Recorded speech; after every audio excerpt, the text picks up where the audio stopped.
Anne Frank was a Jewish girl who became famous for the diary she wrote during the Second World War.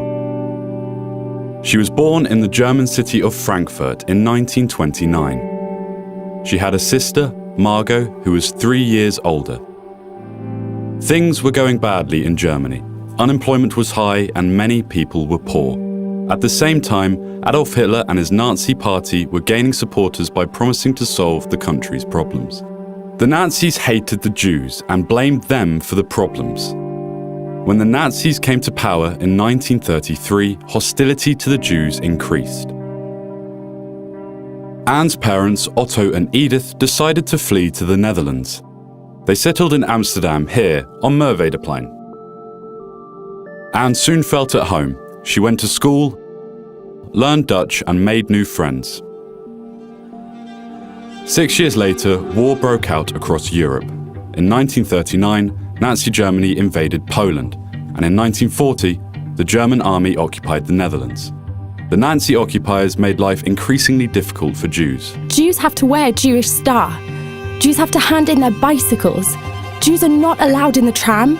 Jews are not allowed to ride in cars. Jews must attend Jewish schools, and so on and so forth. In the summer of 1942, after Anne's sister, Margot, was ordered to report for a so-called labour camp, the Frank family went into hiding behind Otto's business on the Prinsengracht. They were joined there later by the Van Pels family and Fritz Pfeffer.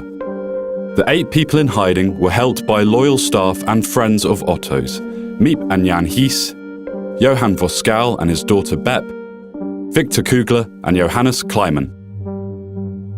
Meanwhile, the Nazis had tightened their grip, organising raids and arresting and deporting Jews to so-called labour camps. In reality, these were concentration and death camps. In her diary, Anne wrote about living in the hiding place, the war, and her thoughts and feelings. I feel bad for lying in a warm bed, while my dearest friends are out there somewhere, thrown or fallen to the ground. And that only because they are Jews. An appeal from the Dutch government in London inspired Anne to rework her diary entries into a book. Before she had finished, however, their hiding place was discovered, and all 8 were captured on the 4th of August 1944. They were deported to the concentration and death camp Auschwitz-Birkenau. Miep Hies and Bep Voskuil, 2 of the helpers, found the diaries Anne had left behind. Miep kept them in case Anne ever came back. But she didn't come back. In February 1945, Anne and Margot died of typhus in appalling conditions in the concentration camp Bergen-Belsen. Anne was 15. Of the 8 people, only Anne's father, Otto, survived the war. When he read Anne's diaries after the war, they made a deep impression.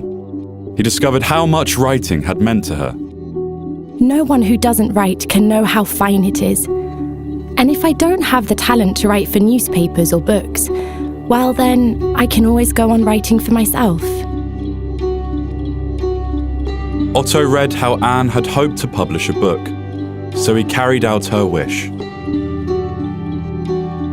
Anne's story about life in hiding and the war is read all over the world. Her diary has been translated into more than 70 languages. The hiding place is now a museum and welcomes more than 1 million visitors a year.